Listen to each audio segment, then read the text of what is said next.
Okay. First take. Hey, how's it going? Cliff McGinnity here with Chase Visual Imaging, and today I will be doing a brief comprehensive breakdown of my most recent project, a spec Nike running commercial. In this video, I'll be discussing some of my creative decisions that went into the pre-production, production, and post-production phase of this project, as well as going over the gear items that I used and a little bit of my workflow that went into the scope of the project. Before we get started, I think we should watch the video together, so put on those headphones and crank up the volume and enjoy.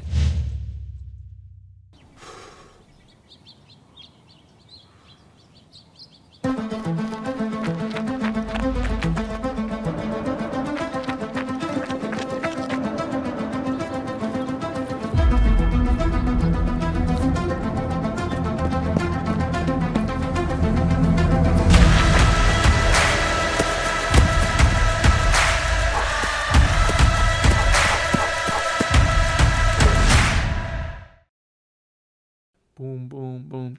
Yeah.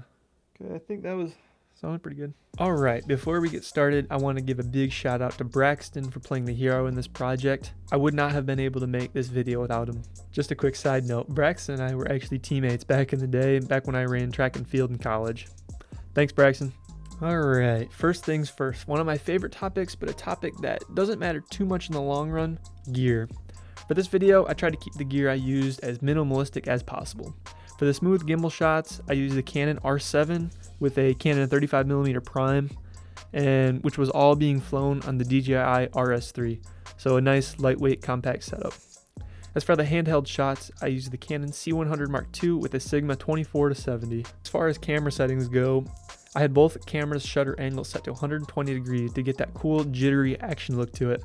I like to call it the Saving Private Ryan look just because during the action scenes in that movie, they used a 90-degree shutter, which gave it that really cool motion blurless look. So like everything was super sharp, like all the little dust particles from the explosions and stuff. It works well for high action scenes. Also, I knew I wanted to shoot most of this commercial handheld to give it that edgy, rough look.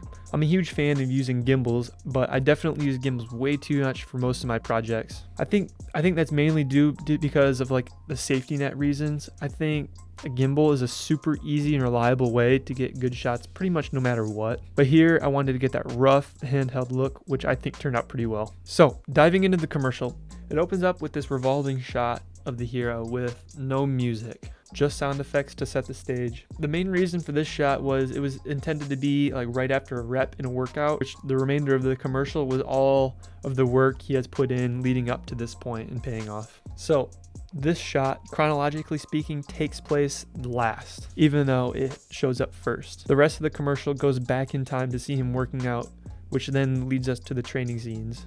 The first location was out in the countryside to show the hero running far, running long distances in places that kind of look like wastelands in a way. These shots were pretty much all primarily shot on the Canon R7 gimbal setup. My original plan for this sequence was to have a driver drive me, and then I'd like stick out the window with the gimbal and the camera setup to film Braxton running. But that was not able to happen, so I actually, for pretty much all of these initial shots, ran side by side with Braxton with the gimbal and camera in my hand. Let me tell you, that's not the most easy thing to do. Another little side note, it was probably 85 degrees plus this day, so I was dripping with sweat, but it was a good workout nonetheless. This shot of just the road and the dirt going by was actually just me taking the C100 and just doing random like swerving movements with it, believe it or not. It looks like ridiculous in the moment seeing me like film these, but these kind of shots sprinkled throughout like high energy edits just makes the viewer feel the speed, which this is a running commercial all about speed, and it just gives the edit just like that chef's kiss.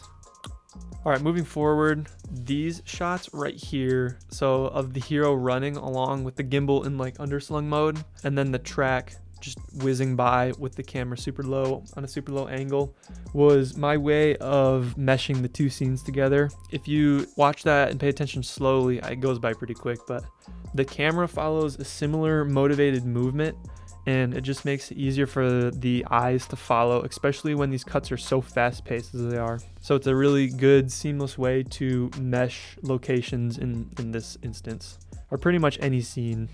All right, next we see the hero taking the shoes to the track and then lacing them up. Since this is a Nike running commercial, there had to be a slight focus on the product itself, which was the shoes in this case. Prior to this moment, you saw the shoes a little bit in some action, but up until this point, you haven't really got a decent view of the shoes. And here you get a very solid look at them, especially when he's lacing them up.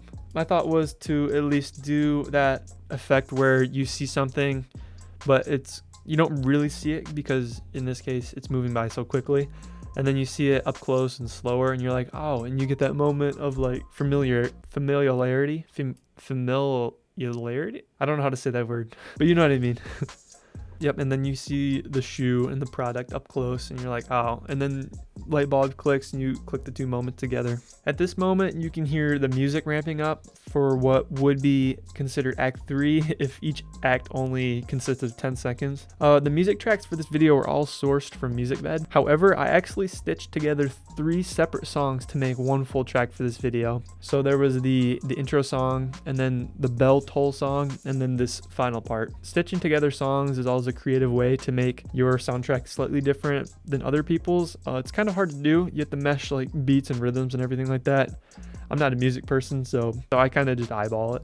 Whatever sounds good. So once the third track gets rolling, that's pretty much when I went all out with the camera movements and the action in general. This section was tended to be the most hype part of the video per se. So this section right here, right before the music picks up, is where you see the same movement from angle A to angle B and then back to angle A. One point I just wanted to make when you're stitching movement across scenes is continuity.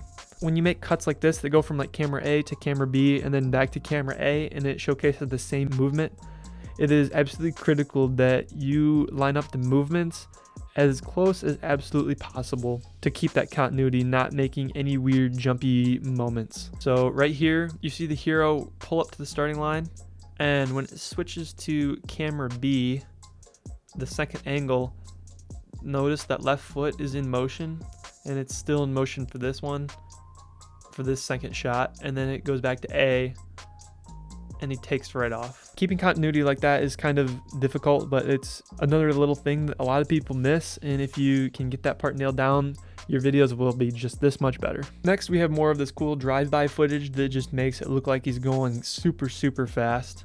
This time, it's of the track.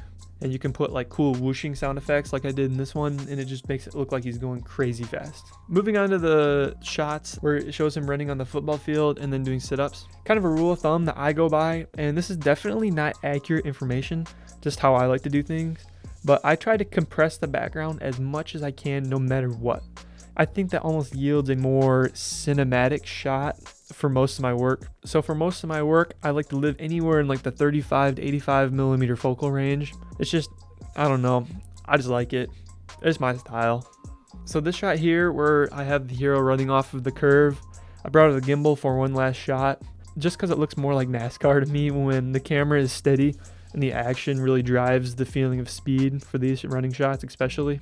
The cool shaky handheld look also looks cool, but sometimes it's nice to like sprinkle in the smooth, steady gimbal shots for it. Funny story, for this shot, at some point, the horizontal axis on the RS3 ended up getting loose and slid all the way to one side, but I didn't know. It was getting really like bumpy looking footage, and I've used the RS3 quite a bit, and I've never ever had an issue of like bumpy footage whatsoever. And I was like, what the heck? I could not for the life of me figure out what was wrong. Like when I would run, I could see the whole camera system bouncing up and down. It wasn't until like 5 minutes later when I realized, oh shoot, all the weight is like on one side and the gimbal is having to use all of its horizontal strength to like lift up the one side of the camera system. So after I fixed this, I put my hand on where like the motor was, the horizontal motor, and it was like hot to the touch. So I pretty much almost basically burned out one of the axes on my gimbal. Luckily it still works. Good thing DJI makes some pretty quality stuff.